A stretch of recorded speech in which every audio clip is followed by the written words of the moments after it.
The reason home defence mattered so much during the Second World War is the same reason it matters now. Ordinary people were often on their own. Occupied families, resistance members and civilians caught between fronts could not rely on formal weapons, supply lines or authorities. What they developed instead was a ruthless practicality. Nothing was theoretical. If it did not work with what was already in the house, workshop or barn, it was useless. That mindset is the real lesson here, and it is why WWII. Era. Home defence improvisation still deserves serious study. When you strip away Hollywood exaggeration, most wartime weapon hacks were not about killing. They were about delay, deterrence, confusion, and buying time. A few seconds could mean escape, concealment, or survival.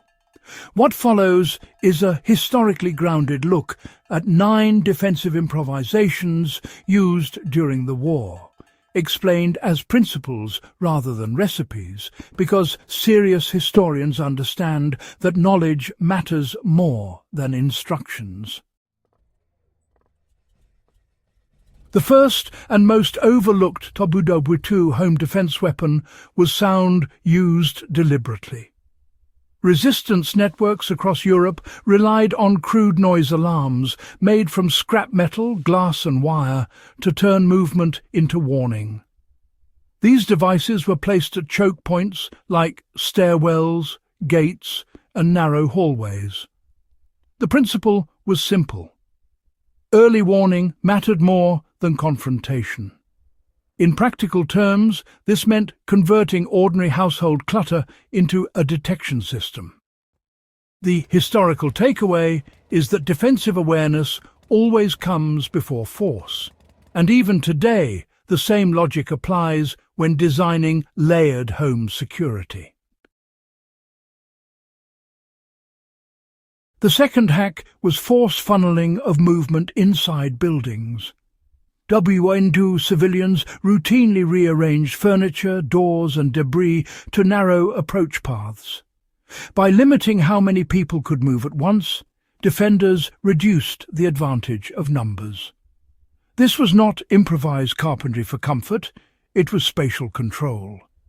Applying this knowledge means understanding your interior layout as terrain, something wartime civilians learned quickly when staircases and corridors became defensive assets rather than living space. The third method involved blinding and disorientation using everyday light sources.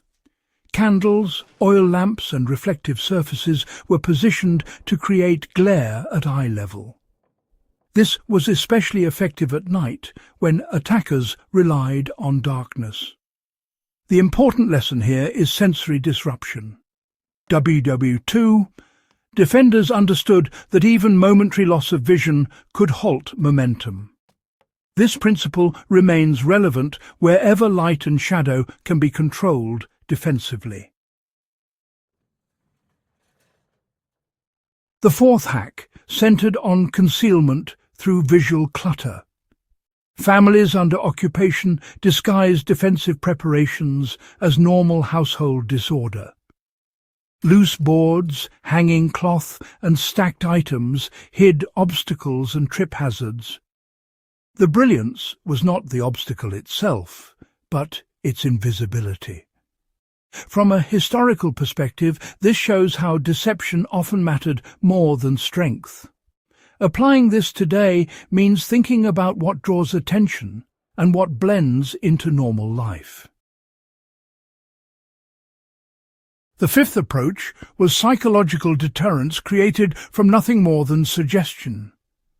Resistance members frequently left signs of presence, such as footprints, disturbed ground, or sounds implying multiple defenders. The goal was hesitation.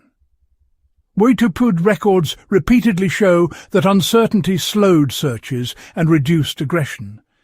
This teaches a critical lesson. Fear of the unknown is a defensive tool, even without weapons. The sixth hack involved reinforcing weak points with salvaged materials. Door hinges, window frames and shutters were strengthened using scrap metal, wood, or, just tools already on hand. This was not about making structures impenetrable, but about increasing the time and noise required to breach them. The historical insight is that delay equals survival. Every added second increased the chance of escape or assistance. The seventh method was improvised smoke and obscuration using household materials. Civilians understood that visibility control could end a confrontation without force. Smoke confused pursuers, masked exits, and disrupted coordination. The principle here is environmental control, not chemical weaponization. WWII defenders manipulated air, light, and space to avoid direct conflict whenever possible. The eighth hack relied on simple mechanical leverage. Doors that opened inward were braced from behind using angled furniture and wedged supports. This exploited basic physics rather than strength. Wartime manuals and testimonies emphasize how effective leverage could be when materials were scarce. The application today is understanding force vectors rather than relying on brute resistance. The ninth and final hack was escape prioritization over defense. During the Second World War, households often prepared multiple exit options using windows, crawl spaces, and rooftops. Defensive measures were really designed to slow intrusion just long enough to leave. This reinforces a critical wartime truth. Survival was the objective, not victory. Home defense was considered successful if it allowed life to continue, not if it inflicted damage. What makes these Second World War weapon hacks worth studying is not nostalgia or novelty. It's the disciplined realism behind them. Every method was tested under pressure, refined through loss, and shared quietly among people who understood the cost of failure. For serious historians and survival-minded viewers, the lesson is clear. Defense begins with awareness, terrain, psychology, and time, not firepower. If you value this kind of grounded, historically accurate analysis and want more content that respects your intelligence, subscribe to Iron Age Instincts, share this guide with fellow history buffs, and, keep these lessons alive. The Prepper Historian.